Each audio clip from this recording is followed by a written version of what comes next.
భారతీయులు ప్రయాణిస్తున్న విమానాన్ని హైజాక్ చేసి ఆఫ్ఘనిస్తాన్లోని కాందహార్కి తీసుకెళ్ళి ఆ రోజున బేరమాడినటువంటి సందర్భంలో మీడియా అంతా కూడా అయ్యో అమాయకమైనటువంటి ప్రయాణికులు చచ్చిపోతున్నారు అంటూ ఆ ప్రయాణికుల కుటుంబాలందరినీ తీసుకొచ్చేసేసి రచ్చ చేశారు తప్పించి వాళ్ళు వదలమంటున్నటువంటి తీవ్రవాదులు అనేక వందల మంది ప్రాణాలు తీసిన రాక్షసులు అన్నటువంటి విషయాన్ని దాచేశారు.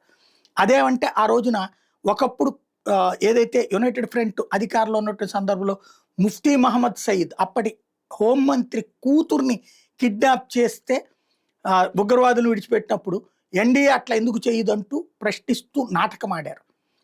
దానికి ఆ రోజున వాజ్పేయి ప్రభుత్వం లొంగిపోయింది.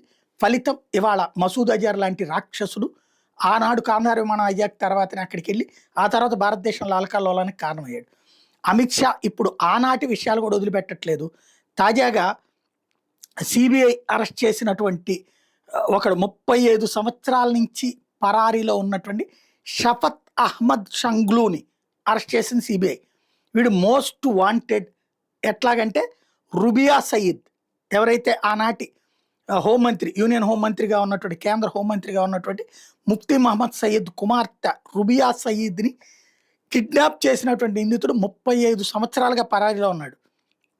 వీడు యాసిన్ మాలిక్కు ఇంకొక 4 టెర్రరిస్టులతో కలిపి ఈ ఘాతుకానికి పాల్పడ్డాడు. విపి సింగ్ ప్రభుత్వం ఉన్నప్పుడు 1989లో కాశ్మీరీ పండిట్స్ జెనోసైడ్కి కూడా కారణమైనటువంటి వీడే.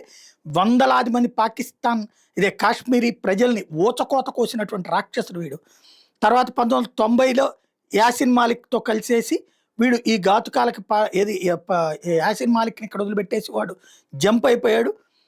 అలాంటి వాడిని ఎప్పటిదాకా కూడా వదిలిపెడితే ఇప్పుడు వాడిని అరెస్ట్ చేయగలిగింది అమిత్ షా ఆధ్వర్యంలో సిబిఐ.